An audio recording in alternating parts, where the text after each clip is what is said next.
All right, we are continuing our study of the book of Acts here on the Listener's Commentary, and in this session we'll be looking at Acts chapter 23, verses 1 through 35. And again, it's a continuation of the story that began really at the end of chapter 21, then on through 22, and here we're still really in the same story, and it's going to be one big story, really almost all the way up until the end, but certainly for the next several chapters, it's really tightly woven together. So this story, the events that happen here in Acts 23, flows directly out of what happened at the end of chapter 22. So to set that in context, we need to recall that in chapter 22, Paul gives his testimony. He gives it while standing on the stairs from the temple in Jerusalem up into the fortress of Antonia, the Roman military barracks. The crowd in the temple has been very hostile, almost to the point of killing Paul. And so the Romans literally carried Paul up onto the stairs. Once they got him out of harm's way, they set him down. Paul asked for permission to speak to the crowd. He does so. He speaks to the crowd, and he speaks in either Hebrew or Aramaic, which means the Roman military commander can't understand what Paul is saying, but the crowd can. And the crowd listens closely to Paul as he tells how he was brought from hostility towards Jesus and his followers to faith in Jesus by a vision of Jesus on the Damascus Road. And they listen closely up to the point where Paul mentions that Jesus told him he would send him far away to preach to the Gentiles. At that moment, the crowd there in the temple, their emotions erupt again. They get hostile again. They start calling for Paul to be killed. The Roman military commander has no idea what the problem is. He wants to interrogate Paul by flogging or scourging. Then all of a sudden, once he gets them all stretched out, Paul announces that he's a citizen, and that shuts down that whole thing because you can't interrogate a Roman citizen by scourging. And so now the commander is afraid of Paul, and Paul's actually got a little leverage over him. Well, the commander still needs to know what is the deal with this man and why do people hate him so much. So the next day, the day after Paul was seized in the temple and spoke to the crowd on the stairs, the Roman military commander orders the Jewish leaders, the elders and the chief priests to convene and calls them together and brings Paul to them, and he wants them to sort of investigate Paul and see if in doing that, he can figure out what the issue is, what the charges are against Paul. So he brings Paul down to this group of leaders. We don't know how many. We're not even sure it was a formal official body of all the Sanhedrin, but it was enough of them that the commander was hoping he could figure out what the charges were against Paul. So he brings Paul to them, and verse 1 of chapter 23 picks up with Paul before the council, and then he's going to speak to them. Verse 1 says, "Now, looking intently at the council, Paul said, 'Brothers, I have lived my life with an entirely good conscience before God up to this day.' But the high priest Ananias commanded those standing beside him to strike him on the mouth." So Paul opens his defense before the ruling body of the Jews here by basically asserting that I've always tried to do what was right in the eyes of God. I've lived my life under God, before God, in the presence of God, and always trying to please God. And really that's true. Even though when Paul writes like First Timothy, he'll say he's the chief of sinners. He's writing looking back on his career as a persecutor of Christians, right? But when he was persecuting Christians, he was doing it because he thought he was pleasing God. And he was motivated by his zeal for God. So what he's simply saying here is, I have been driven by doing what I believed was right in the eyes of God for my entire life. Now, he didn't always get it right, but that was the motive, which is what made him such a good missionary candidate for Jesus to choose him on the road to Damascus. He knew if he could get Saul pointed in the right direction, Saul would be an unstoppable force, and it proved true. So Paul begins his speech before the Jewish leaders by asserting his living under the authority and before the presence of God for his entire life. Well, the high priest Ananias ordered those standing near Paul to strike him on the mouth. Like As far as he's concerned, that's absolutely blasphemous. How could you say such a thing? Strike him on the mouth. Paul immediately responds to Ananias' command in verse 3. Then Paul said, God is going to strike you, you whitewashed wall. Do you sit to try me according to the law, and in violation of the law order me to be struck? But those present said, are you insulting God's high priest? So Paul's immediate reaction to the order for him to be struck is to speak out against Ananias. And it seems that Paul is actually probably in the wrong here. And I think we're going to get an apology by Paul in verse 5. And the reason I say I think Paul is in the wrong is Paul's own writings, as well as the writings of other apostles, such as Peter, tell us that when reviled, we don't revile in return. When insulted, we don't insult in return. We follow the example of Jesus, who, when he was brought to trial, didn't speak in his defense, right? And so our job is to respond to cursing with blessing. And Paul doesn't do that here. And so it seems Paul's actually in the wrong. He goes against his own standard, and he violates the example of Jesus in how he responds in this moment. And when those standing near him call him on it, are you insulting God's high priest? I mean, Paul's standard's bigger even than that. You just don't respond to any insulting, whether it's the high priest or not, right? But certainly not the high priest. And so when those call Paul on this in verse 4, Paul responds in verse 5 this way. Paul said, I was not aware, brothers, that he is the high priest, for it is written, you shall not speak evil of a ruler of your people. And some have read verse 5 and said, oh yeah, Paul's being sarcastic. I don't think so. I think Paul's being sincere.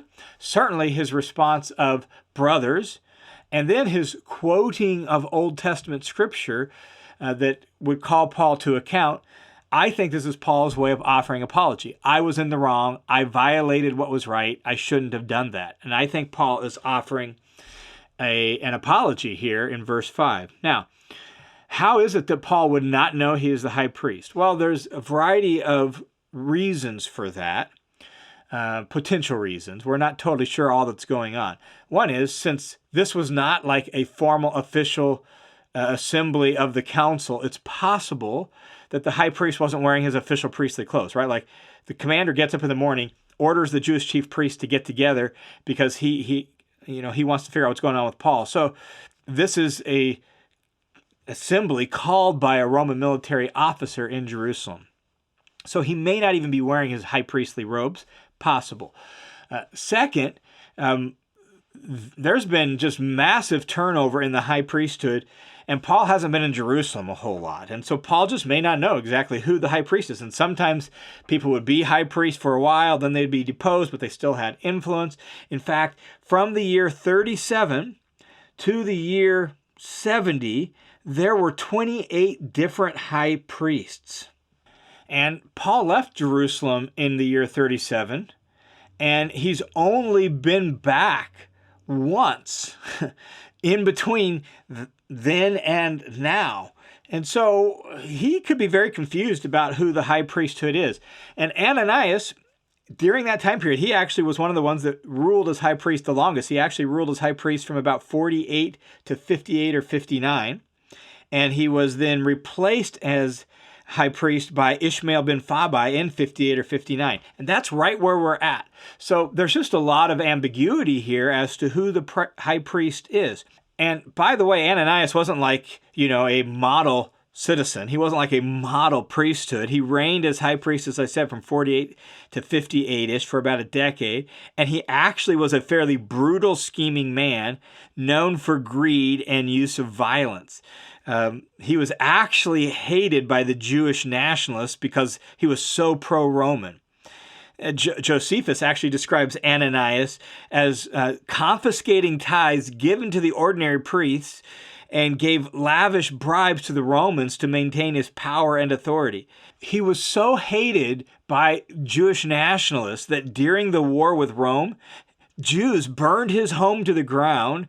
He fled to Herod's palace. He was finally trapped in an aqueduct on the palace grounds and killed. So he was not a nice man. He was not a well-loved man. and certainly didn't live in keeping with the law himself. Nevertheless, I still think what we have here is Paul's form of an apology. I went against what Scripture tells me. I went against what God tells me I should do. You shall not speak evil of a ruler of your people. And so I see this as Paul's apology for the way he reacted initially to the order for him to be struck. Now, at that point, then we get the rest of what happens here before the council. Paul, verse 6, perceiving, that is literally knowing, Paul's been around. He knows these guys. He knows how this council works. So Paul, knowing that one group were Sadducees and the other Pharisees, began crying out in the council, "Brothers, I'm a Pharisee, a son of Pharisees, and I am on trial for the hope and the resurrection of the dead." And so Paul, knowing the tension between the Sadducees and the Pharisees, calls on his background as a Pharisee and points specifically to the issue of the resurrection from the dead. And this led for the entire council to be disrupted over this. Now, this is not, on Paul's part, a mere tactical move to divide the council. It has that effect, and Paul probably knew it would have that effect, but it's not a pure tactical move. It really is Paul focusing on the central issue, Jesus and his resurrection. That's the key issue. Is there a resurrection from the dead? Because I believe Jesus was raised from the dead, and I know they're my fellow Pharisees here, and they believe in the resurrection of the dead, and you Sadducees don't. I believe it's already happened in the person of Jesus, and so this is a way to really focus on the main questions. Well, verse 7, when he said this, a dissension occurred between the Pharisees and the Sadducees, and the assembly was divided. For the Sadducees say there is no resurrection, nor an angel, nor a spirit, but the Pharisees acknowledge them all. Now, that last little bit is a little confusing. We know from the New Testament, as well as from Josephus and other writings, that the Sadducees didn't believe in the resurrection. Part of that was because the Sadducees only recognized the first 5 books of the Old Testament, the law of Moses, as binding authority. And in those 5 books, there's no clear indication of the resurrection. And so they rejected the resurrection as sort of a novel invention not found in the authoritative books. And that's their rationale for it. But there are angels and spirits in those books. So what is this about nor an angel nor a spirit? And that's the bit that's confusing, what that latter half of verse 8 is actually getting at. Part of what may explain that is the Jewish idea that people kind of became angels after death. So like life after death, that kind of existed almost as in an angelic realm. We saw that in Acts chapter 12 when Peter was broke out of jail. He goes to the place where he knows the Christians are praying. He bangs on the door. Rhoda goes to the door. Here's Peter, right? She goes back and reports. Peter's at the gate. No, it's his angel. And so some scholars have speculated maybe that's what is being gotten at here is the Sadducees don't just reject the resurrection. They actually reject life after death, even in the form of a spirit or an angel. Pharisees acknowledge all of that there's life after death, and then there's resurrection at the end of time. That may be what is being gotten at the end of that verse, but not 100% certain because we don't know everything that the Sadducees believed and taught. Either way, the result of Paul saying that he's a Pharisee and he's actually on trial for the resurrection of the dead, that led to a massive dissension in the assembly. And so verse 9, and a great uproar occurred, and some of the scribes of the Pharisaic party stood up and started arguing heatedly, saying, "We find nothing wrong with this man. Suppose a spirit or an angel has spoken to him." And recall that yesterday, the day before, when Paul was speaking on the stairs, he said that Jesus had spoke to him. So they're saying maybe that really did happen. Maybe he really did have a vision. Maybe an angel spoke to him. Maybe a spirit spoke to him, right? And so now they're heatedly arguing against the Sadducees. And verse 10, and when a great dissension occurred, the commander was afraid that Paul would be torn to pieces by them, and he ordered the troops to go down, take him away from them by force, and bring him back to the barracks. Look, I find this absolutely hilarious because this is what keeps happening. Paul's in the temple. There's a great uproar. They shut the gates of the temple. They seize Paul, and they're about ready to beat him to death when the commander sends in troops. Takes Paul away, brings him to the stairs. Paul speaks to the people, and then all of a sudden there's a great uproar, and the commander takes Paul into the barracks. Now he brings him down the next day to the chief priest and the council, and there's some talking going on, and then eventually there's this great uproar, and Paul's the focal point of it, and the commander has no clue what's going on. Why does Paul make these Jews so bloomin' angry? And he doesn't know. He can't figure it out. He's beginning to get some inkling that it has something to do with disagreements among the Jews, and we'll see that in what happens and what follows, but he really doesn't have any clarity as to exactly what's going on. So here in this case, he once again sends soldiers into the council chambers and takes Paul away from them by force to protect Paul. He has to do that. Paul's a Roman citizen. He can't have a Roman citizen being killed on his watch when there's been no official charges against him. Now, that night, after that had happened in the morning, here's what the Lord does for Paul. Verse 11. Now, on the following night, the Lord stood near him, that would be Paul, and said, "Be courageous, for as you have testified to the truth about me in Jerusalem, so you must testify in Rome also." So the Lord appears to Saul in the night and reassures him, you're going to get to Rome. That's been your intention, right? This was your whole goal. Well, you're going to get there. Paul's just not going to get there the way he expected, but he's going to get to testify in Rome as well about Jesus and about his faith and all of that. So Paul has been reassured, but he's still in custody, and the Jews still hate him, and the Romans are still not sure what to do with him. That's where we're at. So, verse 12. When it was day, the Jews formed a conspiracy and put themselves under an oath, saying they would neither eat nor drink until they had killed Paul. And there were more than 40 Jews who formed this plot. So now there's a conspiracy against Paul. And this group of 40 Jews, actually more than 40 Jews who formed this plot, took this vow, this oath that we're not going to eat or drink until Paul is dead. Now they think they got a plan. And they think they're going to be able to bump Paul off in a day or two. So that's sort of their plan. It's not like they're planning on not eating or drinking forever and ever. They think they can bump him off in the next day or two because they have this big plan for how they're going to do it. So here's their plan. Look at verse 14. They came to the chief priest and the elders and said, "We have put ourselves under an oath to taste nothing until we have killed Paul. Now, therefore, you and the council notify the commander to bring him down to you as though you're going to investigate his case more thoroughly. And as for us, we're ready to kill him before he comes near the place." So here's their plot. They tell the council leaders, "Call Paul again. Tell the commander to send him down. We're going to do a better job of investigating him. You'll get your charges. We'll figure it out." And as they're escorting him, we'll lie in wait. And as he's being transported to the council chambers, we're going to kill him. That's their plan. But remember, the Lord has already reassured Paul that he's going to get to Rome. So how is Paul going to avoid death in this instance? Well, just look what happens. Verse 16. But the son of Paul's sister heard about the ambush. Now, we know nothing about Paul's extended family, but here's his nephew, and he's in Jerusalem. We would surmise, based on what we know about Paul and his family, that he's there to study, but we don't know for sure. We don't know if Paul's sister is living in Jerusalem either, or if this man, like Paul had been, just was sent to Jerusalem to study and be brought up under the rabbis there in Jerusalem. So we know nothing, but somehow he's there and he hears about this death plot. Somehow he was in the right place at the right time. Somehow someone mentioned it to him, right? Somehow, remember, we don't always know how providence works. We don't always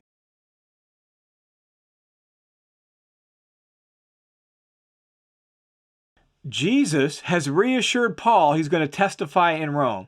And now, somehow, Paul's nephew hears about this death plot on his life. Well, and he hears about it, continuing in verse 16, and he came and entered the barracks and told Paul. So he heard about it. somehow, he comes to the barracks and tells Paul. Paul, being a Roman citizen with leverage over the commander, is under light protective custody. He's therefore able to welcome visitors. So his nephew comes to him and tells him, hey, here's this plot. Here's the plan.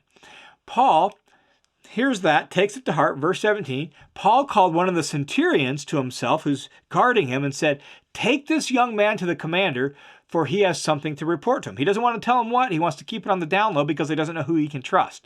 And so he tells the centurion, take this young man to the commander, and the centurion does. Verse 18, so he took him, led him to the commander and said, Paul, the prisoner, called me over to him and asked me to bring this young man to you because he has something to tell you. Well, somehow the commander thought, okay, let's take this up. And so the commander takes it seriously. Verse 19, the commander took him by the hand and stepping aside began to inquire of him privately. So again, he figures, okay, Paul sent him to me. For whatever reason, the commander takes it seriously. And for whatever reason, the commander doesn't want everyone to hear about it. He wants to hear privately. And so he asks him, what is it that you have to report to me? And he, Paul's nephew, said, the Jews have agreed to ask you to bring Paul down tomorrow to the council as though they were going to inquire somewhat more thoroughly about him. So do not listen to them, for more than 40 of them are in hiding to ambush him. And these men have put themselves under an oath not to eat or drink until they kill him.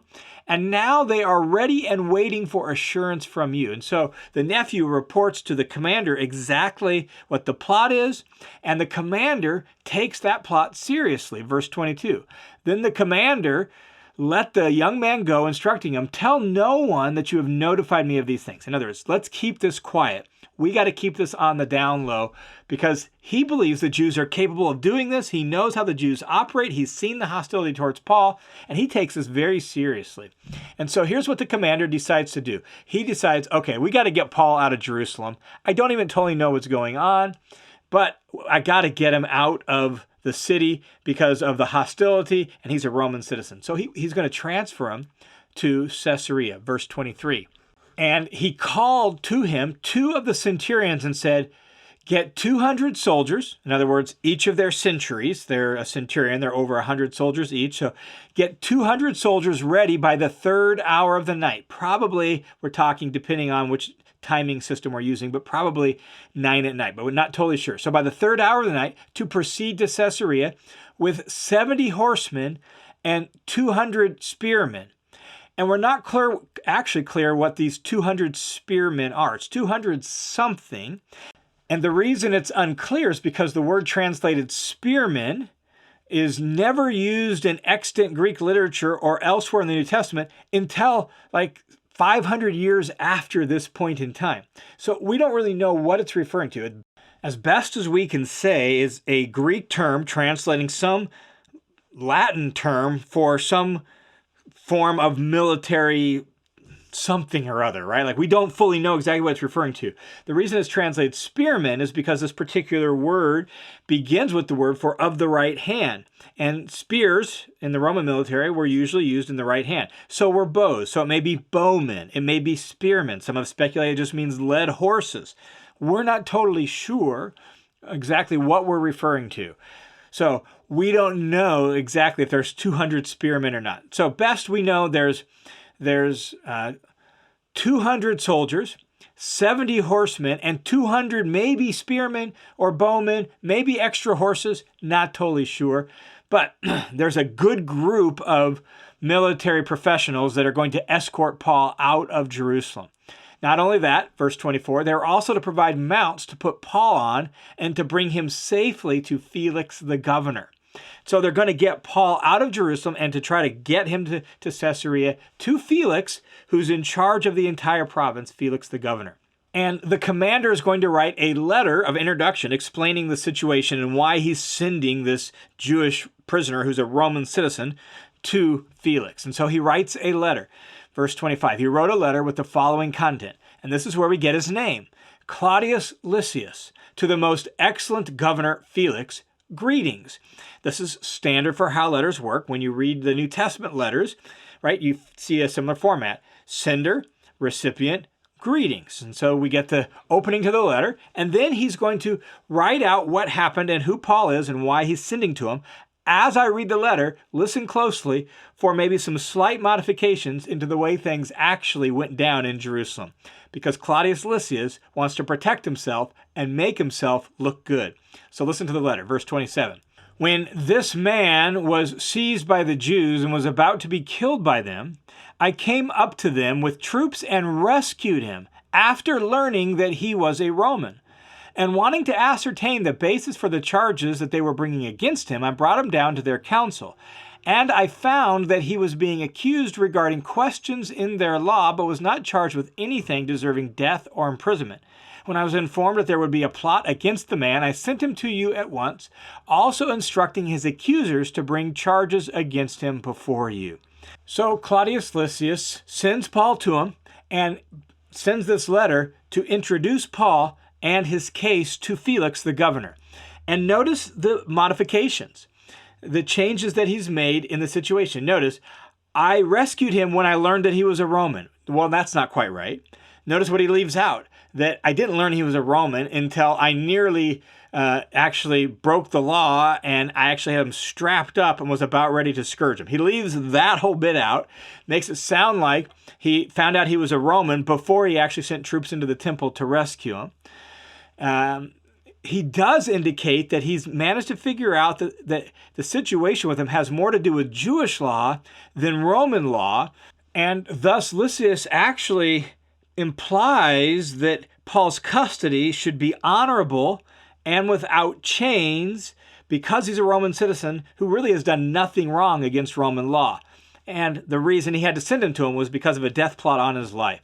So, verse 31, the soldiers, in accordance with their orders, took Paul and brought him by night to Antipatris. And we don't know exactly where Antipatris is. Scholars speculate that it's a location about 35 miles northwest of Jerusalem. But they get Paul there through the course of the night, wherever it is and however far it is. And 35 miles would be a long way to go in one night. So just trying to sort out what's going on. But they get Paul to Antipatris. And then on the next day, they let the horsemen go with him, and they return to the barracks. So the main body of soldiers return back to Jerusalem on the next day and leave the horsemen to finish taking Paul to Caesarea. Why the change? Well, first off, there's a lot of soldiers involved in this whole getting Paul out of the city. And the reason there's a lot of soldiers involved is because there's massive unrest in Jerusalem anyhow because of growing unrest with nationalism. So the Romans are already sensitive to that. Paul has clearly demonstrated to be a source of agitation for the Jews, and we don't want any rioting or anything like that. Plus, he's a Roman citizen, so we got to protect him. And so a show of force with lots of military personnel would keep anything from happening to Paul and allow him to get safely out of the city. So once they're safely away, now it makes sense for the main body to return back to Jerusalem and the others then to carry on with Paul. Not only that, once you get outside of the central hill lands to the area of about where we kind of speculate that Antipatris is, now you're into sort of the coastal plain, which means things are much more wide open. Visibility is a lot better. There's fewer places for any mobs or groups to hide. And so it's going to be easier to protect Paul over the last little bit of the journey. So the main body returns back to Jerusalem and to the fortress of Antonia, and the 70 horsemen go on with Paul and bring him down to Caesarea. Verse 33, when these horsemen had come to Caesarea and delivered the letter to the governor, they also presented Paul to him. So they bring Paul to the governor, they bring the letter with them, and here is the prisoner. Verse 34, now when he, Felix, had read the letter, he also asked from which province Paul was, and when he learned that he was from Cilicia, he said, I will give a hearing to you when your accusers arrive as well. Why does he ask what province he's from? It seems like Felix is looking if he can get out of this situation. Can I get out of this case? What's your jurisdiction? He's hoping maybe to pawn Paul off on a lower level official. Unfortunately, Paul's originally from Cilicia, which Cilicia is under the the ruler of Syria, and the ruler of Syria is actually over Felix, the governor of Judea. And so he's not going to hand Paul off to his boss. That's not going to work. So he's going to have to deal with the case. It comes to his court, basically. And so he says, I will give you a hearing when your accusers arrive as well. And so Lysias has said, I'm going to instruct the Jews to bring their charges there. And so Felix says, I'll wait for them. And he gave orders for Paul to be kept in Herod's praetorium. In the hub, I will put some pictures and a little background of Caesarea for you to look at. But Herod's praetorium is right on the coast. It had a swimming pool in the center of it. It's a pretty luxurious place. And Paul is going to be kept there as a Roman citizen in light protective custody, awaiting charges to be brought against him from the Romans. And this is the beginning of just a series of trials and defenses over the next few chapters in Acts, where Paul is going to have to keep sharing his case. He's going to be brought before various governors and various kings. And this is really like one large story from chapter 23 all the way up through chapter 26. And we don't really get a major scene change or even a major topic change for the next 3 chapters. It's one large story that I think really is a beautiful illustration of God's sovereignty at work. Jesus has assured Paul that he's going to stand trial in Rome. It's just not going to be a smooth trip, right? It's not going to go easy, and it's going to take 2 years of time. And so over the next few chapters, we get to watch how Paul, by faith, trusts God and his sovereignty works all to get Paul to stand trial in Rome. As he's told Paul he will, but it takes a couple of years for that to happen. And it reminds us that God's sovereignty works at a different pace and oftentimes in a messy sort of way than we would want or we expect. And we can watch over the next few chapters and see this sovereignty unfold and how the story unfolds, and it'll help us learn how God's sovereignty, his providential care works. We see it in Paul's case, and it can help us learn how to trust God's sovereignty in our own case as well.